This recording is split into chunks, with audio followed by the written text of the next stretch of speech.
Hello friends, welcome back to Art with Mr. Eck. Today we're going to be making art using shapes and symmetry. What are those things? Well, you know what shape, you can give me an example of shapes, but sometimes it's hard to explain what a shape is. What a shape really is any area surrounded by a line. So for instance, we're going to do an imaginary line here. If you do a line in a circular direction, when you get all the way around to where you started, then it becomes a circle. But if you only go halfway and stop, that's not a shape. That's just a curved line, like a C-shaped line. But if you go all the way around and finish your circle, then it becomes a circle. But it's not a circle until the line goes all the way around. So it's any area that is surrounded by a line. If you make a line, let's look at this painting back here. If you have a line that outlines my painting, when you get back to where you started, it becomes a square. But if you don't go all the way around, it does not become a square. Very interesting. Okay, what is symmetry? Symmetry is when you take a picture or a painting or a drawing or whatever and you draw a line right down the middle. If this side perfectly matches this side, they're mirror images, then that is called symmetry. It means the picture or whatever you're looking at is symmetrical. Now, I just noticed that I am not symmetrical. If you draw a line right down the middle, my eyes match up, my ears match up, my shoulders match up, but my hair does not match up. Because if you draw a line here, there's a part over here, there's no part over here. So technically, I am asymmetrical. So today we're going to be drawing some shapes and cutting them out and then making a symmetrical artwork. So let's go over to the overhead camera and I'll show you how to do it. For this artwork, you're going to need 2 pieces of paper. You need a large full sheet of paper and another half sheet of paper. It should be about half the size of your large paper. The white paper here is just because I'm working on a black table and I want you to be able to see this black paper.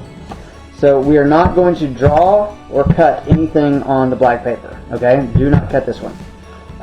It doesn't have to be black, but I like doing black and a colored paper because I feel like they play off each other well. You're welcome to use whatever color paper you want to.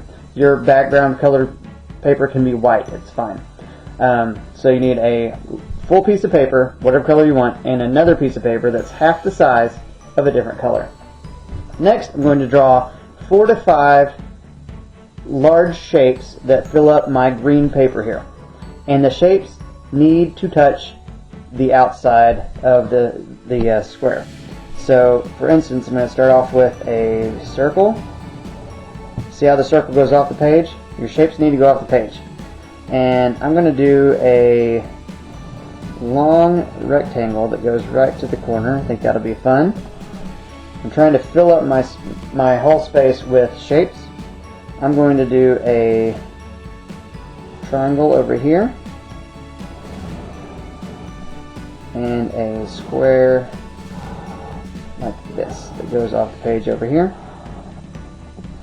Alright, now I'm going to cut those out and then I'm going to put them back together like a puzzle, and I'll show you why in just a second.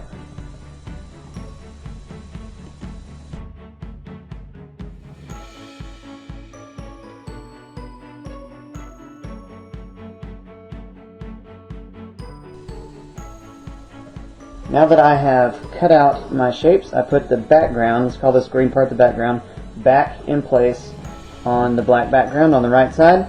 And then I'm going to take my shapes and I'm going to put them back in place, kind of like a puzzle.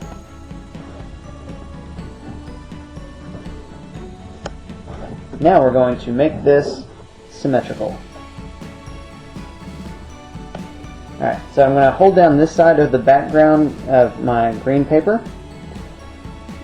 And I'm going to lift it up like a page of a book, like I'm turning a page, and I'm going to flip it just like a book page.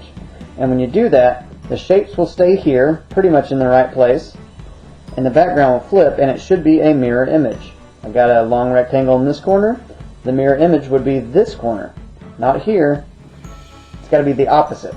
So I've got this diamond-looking square here, diamond-looking square over here. I do need to trim off my black background a little bit, but this is pretty much dead on. It looks pretty good. It's a good symmetrical abstract artwork. The only thing left to do is to glue everything in place.